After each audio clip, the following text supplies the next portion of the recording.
Vamos falar hoje sobre conceitos na contabilidade pública. O objetivo, então, é apresentar o conceito de contabilidade pública, o seu campo de atuação, os subsistemas.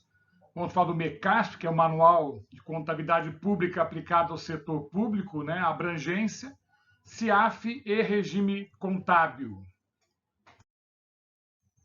A contabilidade pública é uma das divisões, né, da ciência contábil. Né? Obviamente, recebeu conceituações diversas dentre as escolas contábeis. Agora possui, né, características especiais que devem ser observadas e controladas. Né? Ela mereceu já um estudo da Divisão de Inspeção de Contabilidade e Controladoria Geral Central do Estado em 1954. Aí chegamos à seguinte conceituação. É o ramo da contabilidade que estuda, orienta, controla e demonstra a organização e execução da fazenda pública, o patrimônio público e suas variações. Nós já comentamos esse conceito de fazenda pública, né, que remete ao conceito de hacienda. Estamos falando de uma unidade patrimonial e sua gestão. Então, através das contas, a contabilidade faz evidenciar a situação de todos, né? Quantos, de qualquer modo, arrecadem receitas, efetuem despesas, administrem ou guardem bens pertencentes ou confiados à fazenda pública. Então, a contabilidade serve, né, dessas contas para os registros, controles e análise de fatos administrativos ocorridos na administração pública e a escrituração contábil das operações financeiras e patrimoniais, efetuar-se-á pelo método das partidas dobradas. Né? Aí cabe dar uma ressaltada, né? A gente já percebe que se fala em operações financeiras e patrimoniais. Em contabilidade pública, a gente destaca muito a parte da operação financeira. É uma característica. Né? Nós sabemos que dentro do balanço patrimonial, as operações financeiras estão contidas. Então, se nós falássemos, né, de elementos patrimoniais, já seria suficiente. Mas aí está destacando porque existe uma relevância muito grande entre a parte financeira, que, na verdade, a contabilidade empresarial acabou assumindo recentemente ao valorizar a demonstração de fluxo de caixa. Então, um ramo complexo, né, ciência contábil, né, que visa, né, captar, registrar, acumular, resumir e interpretar os fenômenos que afetam as situações orçamentárias. Aí já vem, né, um destaque para o orçamentário, financeiro e patrimonial, né, dos entes, né, União, Estados, Distrito Federal e municípios. Eu queria dar uma destacada para vocês. Né? Quando se fala em orçamento empresarial, nós sabemos que ele funciona extra-contábil. Né? A contabilidade ela não registra essa transação orçamentária dentro do próprio sistema contábil. Já quando você fala na contabilidade pública, a parte orçamentária ela está dentro da contabilidade pública. Eu costumo dizer que a contabilidade pública ela é muito complexa e talvez a mais perfeita de todas. Por quê? Porque ela consegue abraçar tudo. Nós vamos falar daqui a pouco, por exemplo, contas de compensação, que são permitidas na contabilidade privada, mas nem sempre são utilizadas. O registro de um contrato, por exemplo. Nós não registramos, na contabilidade pública você registra. Então é muito interessante olhar por esse ângulo, mas é importante que entendamos isso. Quando se fala em orçamento dentro da contabilidade pública, ou da administração pública como um todo, nós estamos falando de orçamento dentro da contabilidade, porque o orçamento é mandatório, é uma lei, né? É obrigatório. Enquanto o orçamento da entidade privada, ele é uma peça, né, gerencial, de controle, de metas. Então é muito importante a gente marcar essa definição. Né? Então, o sistema contábil é a estrutura de informações para identificação, mensuração, avaliação, registro, controle e evidenciação dos atos e dos fatos da gestão do patrimônio público. Tá aí, né? Tudo como igual, né, na privada, com o objetivo de orientar o processo de decisão, a prestação de contas e a instrumentalização do controle social. Aí aparece a palavra controle social, destacar também, né? Porque como é que se dá o controle da gestão pública? Né? Ele se dá por vários níveis, o controle interno, o controle externo, né? E se dá também pelo controle da sociedade como um todo, que é o controle social. Então, esse sistema é organizado, né, em subsistemas, né? Sistemas. Tá aí. A gente tem aí o subsistema de informações orçamentárias, que registra, processa e evidencia os atos e os fatos relacionados ao planejamento e execução orçamentária, né? O próprio orçamento, a programação e a execução do orçamento, as alterações e os resultados do orçamento. Então, é um subsistema dentro do sistema contábil. Subsistema de informações patrimoniais, registra, processa e evidencia os fatos financeiros e não financeiros relacionados com as variações do patrimônio público, subsidiando a administração com informações como alteração dos elementos patrimoniais, resultado econômico, resultado nominal. E subsistema de compensação, né? Esse é interessante, porque ele registra, processa e evidencia os atos de gestão cujos efeitos possam produzir modificações no patrimônio da entidade do setor público, bem como aqueles com funções específicas de controle, subsidiando a administração com informações, tais como alterações potenciais dos elementos patrimoniais, acordos, garantias e responsabilidades, como eu comentei. Um contrato celebrado com a administração pública, ele vai ser registrado no subsistema de compensação. Nós não temos, embora previsto, ok? Na contabilidade privada é possível criar contas de compensação, mas dentro da contabilidade pública o subsistema de compensação é obrigatório. Os subsistemas contábeis devem ser integrados entre si e a outros subsistemas de informações de modo a subsidiar a administração pública sobre desempenho da unidade contábil no cumprimento de sua missão, a avaliação de resultados obtidos na execução dos programas de trabalho em relação à economicidade, à eficiência, à eficácia e à efetividade, né, que são basilares na administração pública, tem que ser mandatório. Assim, é muito importante notar, né, que na contabilidade privada você está muito ligado ao fator lucro. Lucro é o resultado que vai retornar para aqueles que acreditam na empresa, né, os sócios, os acionistas. No caso, a administração pública ela está preocupada em ser, né, econômica, eficiente, eficaz, efetiva, porque não tem o conceito de lucro, né? O resultado dela é o bem-estar da sociedade, os benefícios da sociedade. Então, também avalia metas estabelecidas pelo planejamento, né? E avaliação de riscos e contingências, né? Isso é uma parte que ainda não ainda muito bem encaixada, né, dentro da administração pública, mas é necessária, né? A administração pública teria que estar pronta a responder a essas contingências. O problema são sempre fatores que acontecem no campo judicial e que aparecem, né? Fatos novos, né? Então, o conhecimento do conceito do sistema contábil e de seus subsistemas, apesar de essencialmente teórico, ele facilita muito o entendimento do funcionamento do plano de contas aplicado ao setor público, que é o PCASP. Tá? Então, é importante entender isso. A gente tem subsistemas diferentes. A gente, quando olha na contabilidade privada, a gente vê um único sistema, mas, na verdade, na pública, a gente tem esses 3 subsistemas interagindo totalmente. Né? Na contabilidade pública, nada pode transitar fora dela. Na empresa privada também. Né? Mas nós criamos, né, módulos extracontábeis, né, como orçamento, para poder controlar registro de contratos, tudo fora da contabilidade. Dentro da contabilidade pública, tudo tem que estar registrado na contabilidade pública, no sistema contábil público. E aí está, né, o manual. Né? Isso é um avanço, né, da contabilidade pública, o MECASP, né?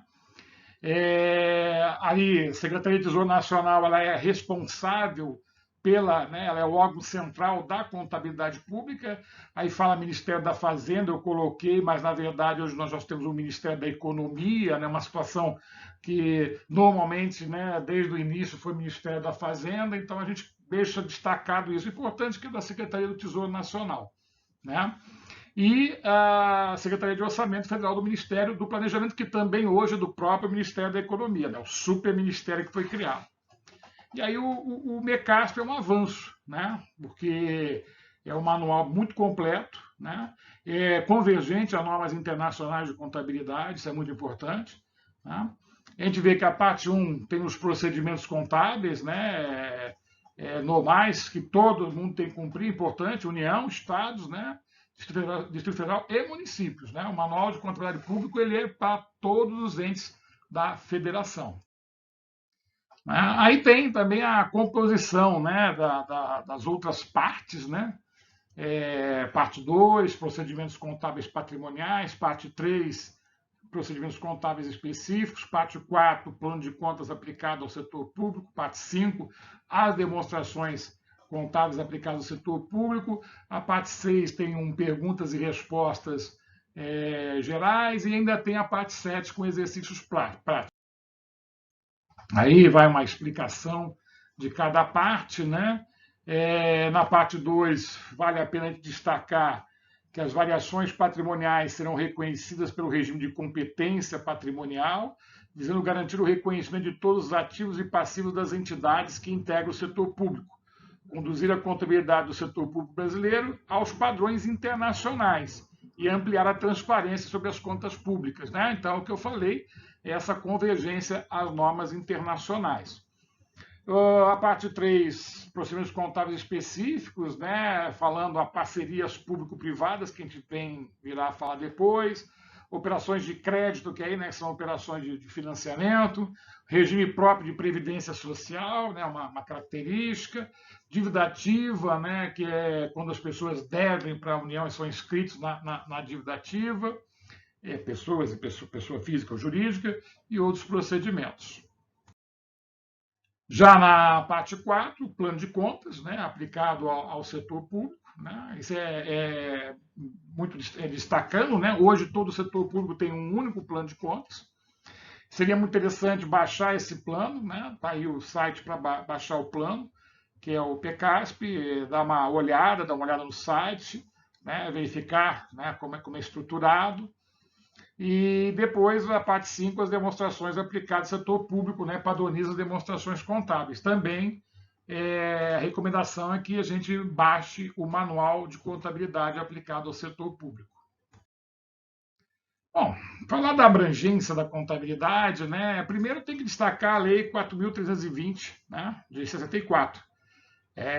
Também é de bom tom, todo mundo tem a lei comentada, embora hoje muito mutilada por alterações, ela ainda está em vigor e ela tem situações, né, básicas, né? Então, ela estatuiu normas gerais do direito financeiro para elaborações e controles, né, elaboração e controle dos orçamentos e balanços da União, dos estados, dos municípios e do Distrito Federal, né?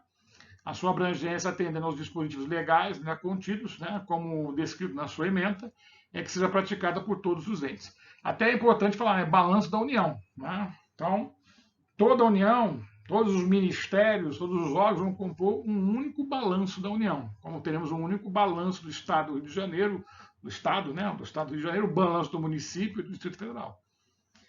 De se falar também destacar, né, eu gosto muito de destacar essa lei, é a Lei Complementar número 101, tá? É a Lei da Responsabilidade Fiscal, número 101 de 2000, porque ela estabeleceu normas de finanças públicas voltadas para a responsabilidade na gestão. Então, ela, junto, né, com a 4.320, vale a pena baixar também, né, e ter a leitura dessa legislação, né? Ela vai falar sobre normas de controle. Diz aí na lei complementar que, né, a União, os Estados, o Distrito Federal, os municípios estão compreendidos também o Poder Executivo, né, o Legislativo, o Poder Judiciário, o Tribunal de Contas, o Ministério Público, né, a administração direta, fundos, autarquias, fundações, as empresas estatais, que nós já comentamos, né, em outro slide, né, e estados, né, construindo também a sua estrutura de tribunais de contas. Então, ela realmente abraça toda a administração. Observa-se que dispositivos da Lei Complementar número 101, né, a abrangência também foi estendida com a inclusão da obrigatoriedade de utilização das normas também, né, para autarquias, fundações e empresas estatais dependentes, né, que são as paraestatais, né, já comentadas, mas elas também têm que observar, né, a lei de responsabilidade fiscal, né?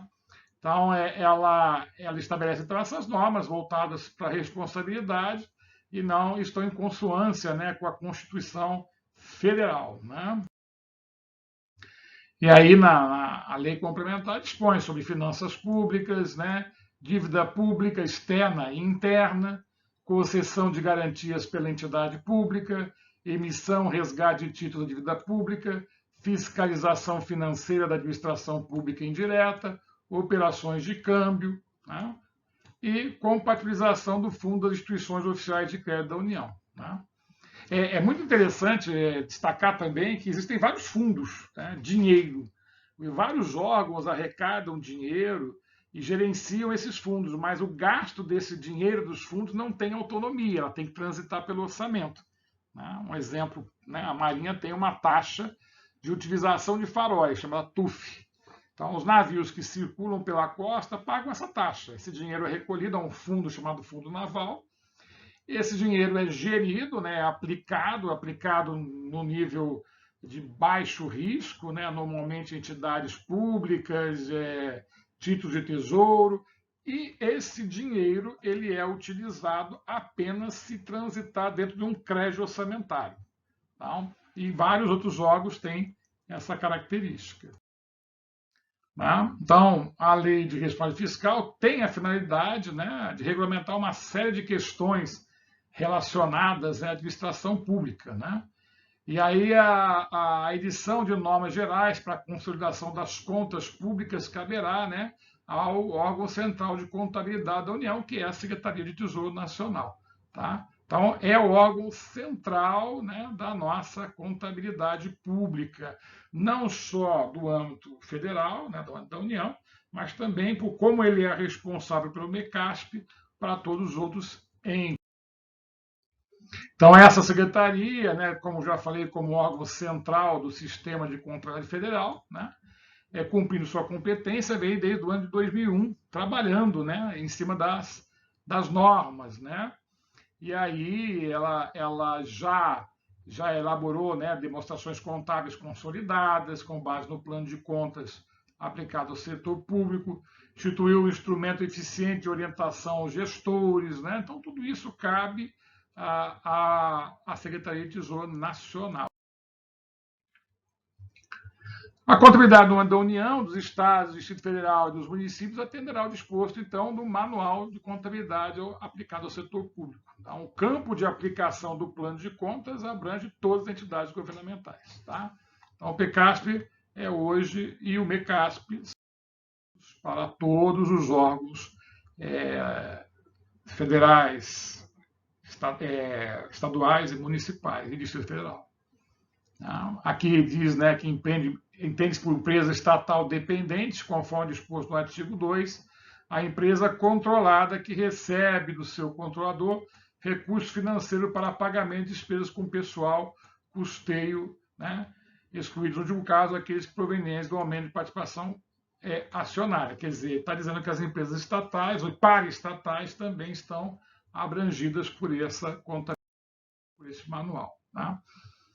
E na parte relativa aos procedimentos contábeis, né, fica clara a intenção, né, da participação da SOF e MIPOG, na verdade hoje não mais Ministério do Planejamento, Orçamento e Gestão, mas também, né, o Ministério da Economia, né, a dar continuidade a conceitos, regras e procedimentos relativos aos atos e fatos orçamentários e seu relacionamento com a contabilidade. Né? Veja que aqui se destaca, né, o orçamento e contabilidade, né, com o objetivo da harmonização, né, as normas internacionais de contabilidade. Né.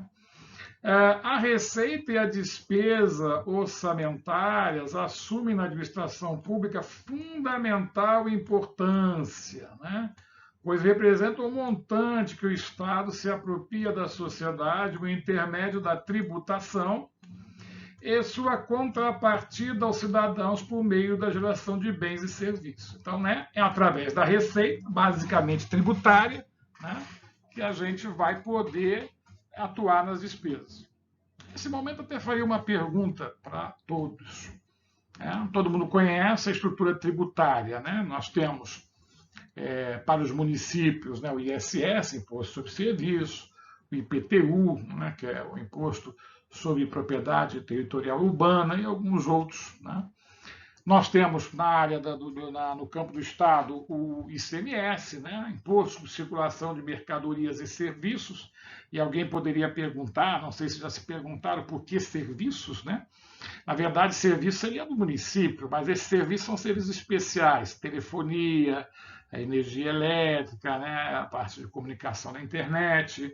Isso foi criado justamente quando as teles, né, as empresas de telefonia foram privatizadas e não ficariam na mão de um município, então o imposto passou a ser estadual, por isso ICMS, né? O imposto de propriedade de veículos automotivos, né, o IPVA. Quando você vai para a esfera, né, federal, o imposto de renda, pessoa física, pessoa jurídica, o IPI, imposto industrializado. Nós temos aí o imposto de importação, imposto sobre operações financeiras. Então, né, o que a palavra imposto diz? Imposto, né?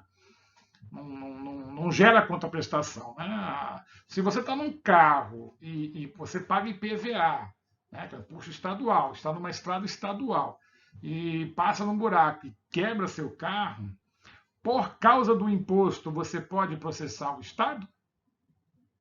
Não. Por causa do imposto, não. Você pode processar o Estado pelo motivo que você achar, mas o imposto é a maneira do governo arrecadar dinheiro para fazer despesa, despesa que causa o bem-estar.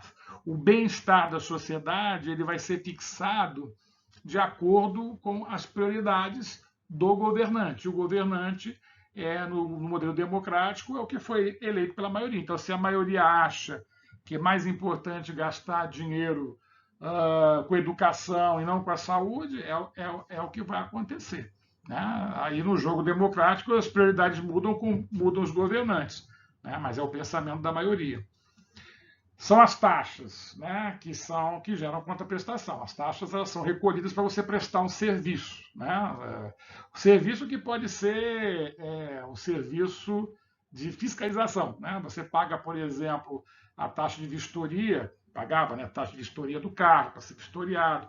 Você paga a taxa de incêndio, que não é, né, para que o bombeiro tenha condições de fazer o seu serviço de incêndio, prestar aquele serviço. E no caso da taxa, vai transitar pelo orçamento, mas ele vai carimbar. A taxa de incêndio vai ser aplicada nas atividades do bombeiro, tá? E no caso, você também tem as contribuições. As contribuições, meio que imposto, porque não tem uma finalidade. Tem uma finalidade definida, mas é um saco grande ainda. Então, por exemplo, quando foi criada a CPMF, né, que era uma contribuição sobre a movimentação financeira, né, você tirava dinheiro do imposto e aplicaria teoricamente à saúde, né? Então é muito notável entender que na empresa privada todo o foco está na geração de receita para que dê um lucro. O pensamento do gestor público não existe o lucro, não existe o bem-estar da sociedade, né? Então ele na verdade ele conhece muito bem as despesas que precisa realizar. E aí ele tem que ver se ele tem receita para fazer, né? Logicamente, ele pode tentar aumentar a sua receita. Como ele aumenta a sua receita? Criando novos impostos, né? Ou mudando as alíquotas, o espaço.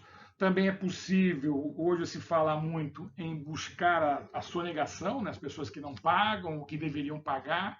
Hoje chama de inteligência fiscal esse aspecto.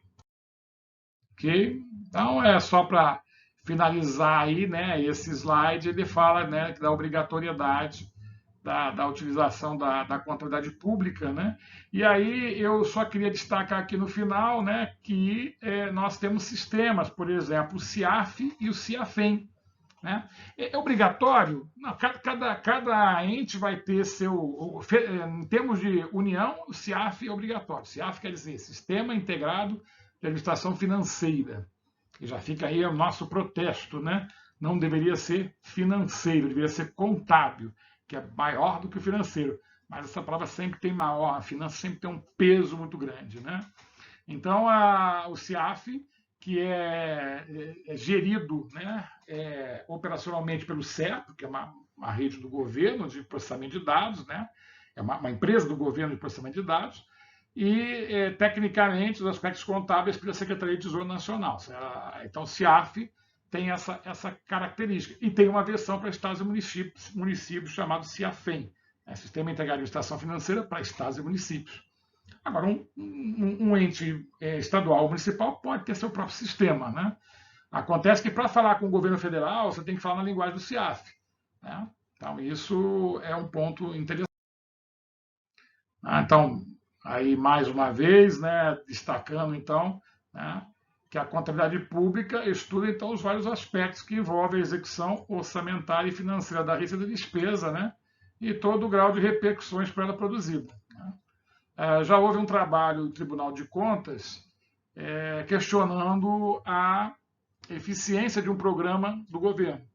E aí, naquele momento, se falava que o TCU deveria apenas atentar se a despesa foi conduzida dentro da legalidade, que não deveria se preocupar com a gestão, né, ou a eficiência, mas não é verdade, né? Hoje já está pacificado que é necessário que os órgãos de controle se preocupem com a eficiência da aplicação do recurso, até porque eficiência é um princípio constitucional da gestão pública. Bom, gente, então seria muito interessante também que desse o link aí no CIAF, né? Para conhecer, tem o link do CIAF, explicando o que é direitinho, e tem o link até para o acesso ao CIAF via web, né? Além disso, também temos a parte do gerencial, o próprio CIAF tem um modelo para tomar decisão, então vale a pena conhecer um pouquinho, né? Eu diria a vocês que o CIAF foi um grande instrumento de padronização da contabilidade, porque todo mundo tinha que falar a linguagem do. Então, é o principal instrumento utilizado para registro, acompanhamento e controle da execução orçamentária, financeira e patrimonial do governo federal. Desde a sua criação, o CIAF tem alcançado satisfatoriamente seus principais objetivos, né? Prover mecanismos adequados ao controle diário da execução orçamentária, financeira e patrimonial, fornecer meios para a programação financeira, né? Isso é muito importante.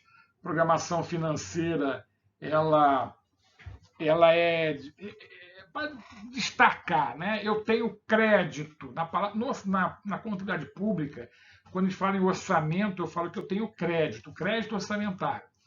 Então, eu posso ter crédito orçamentário, com isso eu tenho autorização em lei para gastar aquele recurso, mas posso não ter dinheiro para bancar transformando aquele crédito numa compra. Porque, na verdade, é uma programação que corre em paralelo. Por quê? Porque a gente vai falar mais adiante. Porque, na verdade, quando você prevê o orçamento, então, se eu prevejo que eu vou arrecadar R$1 milhão, eu não vou arrecadar isso tudo em janeiro. Eu tenho uma programação, eu devo arrecadar X em janeiro, talvez por causa do imposto de renda, daqui a pouco, né, em abril, aí eu vou programando. Agora vivemos até uma situação em que a programação financeira vai ter que mudar, já que o imposto de renda foi postergado, né, a entrega da declaração, consequentemente o primeiro pagamento, ou o pagamento integral de quem for fazer, né? Permite a contabilidade pública seja fonte segura, né, e tempestiva, né, de informações gerenciais, ou seja, informações para tomar decisão. Padroniza métodos e rotinas de trabalho, né, a gestão de recursos públicos, fundamentalmente. Existe uma figura muito importante dentro de cada unidade responsável por orçamento, né, porque o orçamento é dividido por unidades, que é o ordenador de despesa. Cada unidade tem um ordenador de despesa, que é esse o responsável por aquele recurso. Bom, permite o registro contábil, logicamente, o controle da dívida interna e externa, e compatibiliza informações no âmbito do governo federal, né? Todo mundo fala a mesma língua, pode trocar informações. E acompanha, né, a avaliação do uso do recurso público, e aí o que a gente chama, né, proporciona transparência ao gasto do governo federal. Aí volta aquela ideia que eu falei do controle social, né? A terminologia accountability, com certeza, não é uma terminologia estranha para vocês, que é a responsabilidade de prestar contas, o que está muito ligado à contabilidade. E para se falar em accountability, né, a gente tem que falar em transparência. Transparência é tornar claro. O americano tem até uma palavra chamada disclosure, né, tornar claro tudo. Então, a transparência é fundamental, né, para que as pessoas acompanhe, né, os gastos públicos originados daquela receita pública que foi imposta a ele. Bom, gente, o CIAFEM, como eu falei, é um sistema integrado, né, voltado para estados e municípios. Eu coloquei aqui um link para o CIAFEM, que é aplicado em São Paulo, né, então lá, né, eles acabam utilizando, né, o serviço que é provido pelo governo federal, pelo CEP, e aí eles, logicamente, como o MECASP e o PECASP são os mesmos, pode ser que haja algum entendimento específico lá da contabilidade em São Paulo, que não pode se chocar com a Secretaria de Tesouro Nacional, porque ela é o órgão central, né, do sistema contábil. Mas pode ter algum procedimento específico, desde que não se choque. Ok, então, né, essa parte da operacionalização é importante lembrar a importância, né, dos princípios contábeis, né? E até eu usei aqui princípios e convenções contábeis geralmente aceitos. Eu sempre recordo essa ideia, quando a gente fala geralmente aceito, vem na nossa cabeça que é aceito ou não. Não, não é verdade. É aceitos no geral, seria a melhor tradução. Alguém traduziu geralmente aceito. Então, a contabilidade pública se utiliza dos princípios contábeis fortemente, até para poder manter a transparência. Então, dentro desse contexto, pode verificar com clareza que, dentre as variáveis que mais têm preocupado os administradores, é a inflação, né? A inflação ela corrói, né, o valor, né? E a grande divergência de preços existentes especificamente para bens e serviços. É só você resolver comprar alguma coisa que você percebe. Mesmo numa inflação teoricamente controlada, pelo menos não é uma inflação de números altos, vocês já perceberam quando você vai fazer uma compra, como os preços oscilam de local, né? Hoje em dia, com a internet, nos ajuda, né? E o problema, gente, eu que trabalhei como gestor público, é quando você, às vezes, chama alguém para vender para o Estado por um processo de licitação, que a gente vai explicar mais tarde, o preço sobe, né? Quer dizer, aquilo que você poderia comprar na rua, né? Eu passei uma situação parecida. Eu queria comprar uma cadeira para a minha sala, uma cadeira de escritório. Passei numa loja num domingo e vi uma cadeira bonita, tal, num preço excelente, né? Promoção. Né? Entrei na loja e falei assim: ó, quero comprar essa cadeira, né? Mas é para um órgão público. Tá? O vendedor, talvez por desconhecesse as regras, me deu o orçamento, tal, me entregou o orçamento. Cheguei na segunda-feira, entreguei para o setor de compra, falei assim, eu era ordenador, falei assim, compre essa cadeira.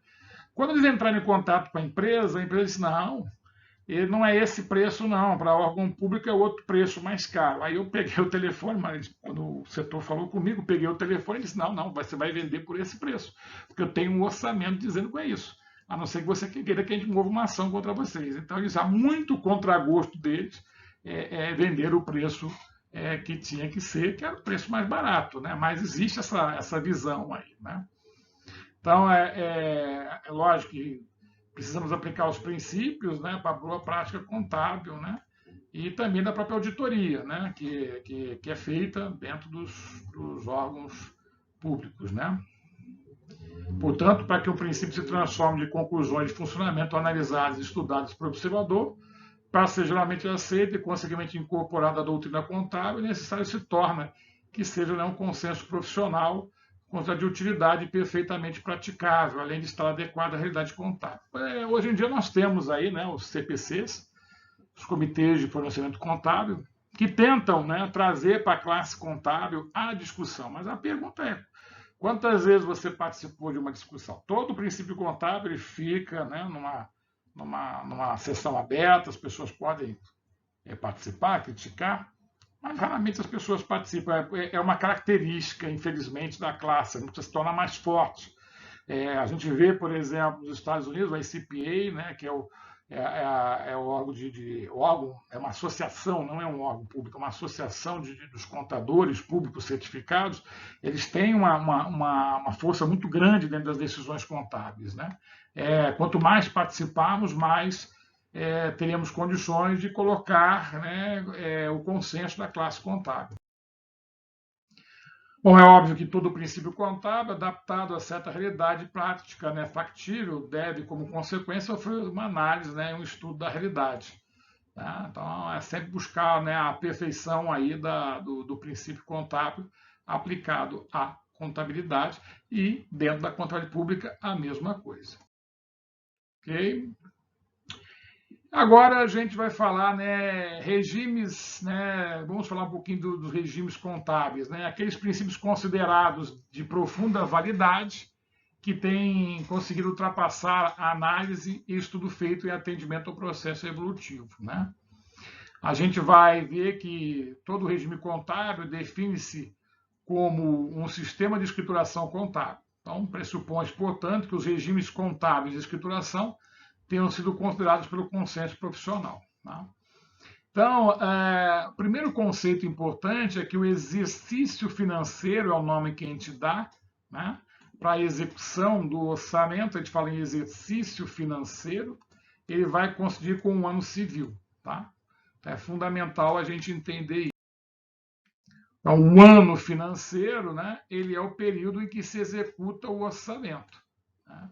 Quando o ano financeiro não coincide com o ano civil, existe a necessidade de um período adicional. É possível existir isso? Quer dizer, o ano financeiro não casa com o exercício financeiro, que, consequentemente, né, não casa com a execução. Por quê?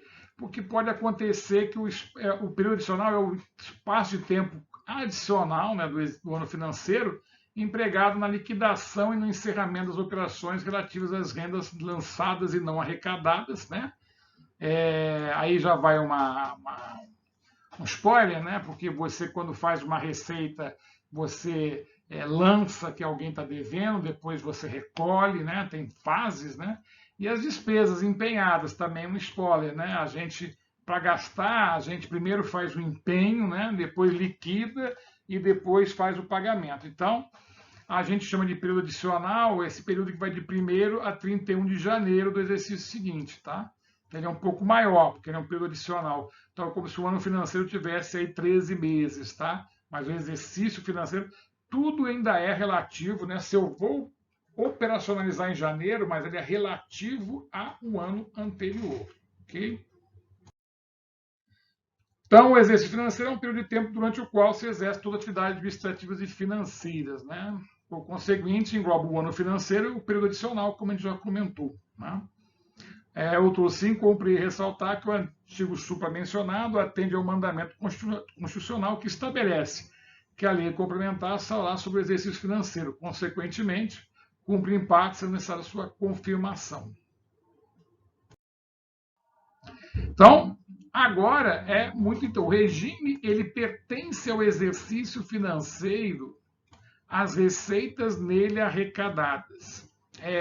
Vai aqui uma ideia interessante. Vamos lá. Nós temos um imposto. Né? Na verdade, nós temos uma situação que mereceria imposto. Vamos falar, por exemplo, de uma importação, né, mas que não foi detetada. Né? Ou seja, alguém trouxe o material de uma forma ilegal. Teoricamente, como é que o Estado conhece essa receita? Né? Não conhece. Né? Só vai conhecer se ele conseguir lá na frente verificar. Né? Aí, a ideia de que a receita, pelo regime de competência, seria do período em que ele aconteceu. Mas a gente acaba entendendo que não, que a receita é quando eu consigo arrecadar efetivamente. Né? Então não basta só lançar, que seria inscrever. Ela é, na verdade, arrecadada. Por isso que a gente vai falar que o regime contábil da contabilidade pública é o regime misto. Né? Agora, as despesas são as despesas legalmente empenhadas. Né? Não se está falando em pagamento aqui, não. Aqui é regime de competência. Quer dizer, pertence ao exercício financeiro. Tá? Então, regime de caixa, né? Como eu expliquei a vocês, a gente tem essa característica, né, de só compreender o que realmente entra na receita, o que entra de dinheiro no caixa. Né? Particularmente, né, a Inglaterra usa toda a contabilidade pública pelo regime de caixa. Tá? Competência, né? Aí já estamos dizendo que tudo tem que estar relacionado ao período. Né? Só que aí tem uma dificuldade de como é que a gente vai registrar a receita. Se eu não sei se ela foi lançada, ou seja, reconhecida, e ela não foi arrecadada, né? Ou seja, não virou recurso para o governo. A Itália trabalha, né, com um regime totalmente de competência. Mas no Brasil, a gente faz o que eu falei, a gente adota o sistema misto, né, que é justamente caixa, né, para as e no que diz respeito à despesa, a gente trabalha com competência. Tá? Esse é o regime contábil adotado no Brasil. Existe uma intenção muito forte de trabalhar tudo por competência, mas é uma dificuldade. Né? Há algumas características, né, do reconhecimento contábil no Brasil, né? E aí é só para mostrar que a contabilidade tem esse dever, né, de evidenciar os fatos ligados na administração financeira. Lá do início eu falei isso. E aqui ainda destaca a parte industrial que não aparecia, né? Isso vai dar um sentido de contabilidade de custos aplicada à contabilidade pública, né, aos setores industriais. Tá? Então, as variações patrimoniais, né, serão reconhecidas pelo regime de competência patrimonial, como nós já citamos. Né? A nossa referência, né, o livro do Emil Yokohama, né, que é a Administração Contabilidade Pública, né, da editora Atlas. Chegamos para a nossa parte, né, de dúvidas, sugestões e críticas sobre o assunto. Né? A contabilidade pública, ela realmente tem suas características muito peculiares. Né? No que diz respeito a débito e crédito, conta contábil, isso aí a gente vai ver no futuro algumas contas especiais, mas o mais especial que tem é o sistema. Né? Essa ideia, né, do orçamento sendo dentro da contabilidade, compensado sendo dentro da contabilidade, né? Isso reveste, né, tudo, né, de uma forma diferente. E vale a pena a gente entender a força que o sistema tem. Né? No caso, o CIAF foi muito importante para essa padronização da contabilidade.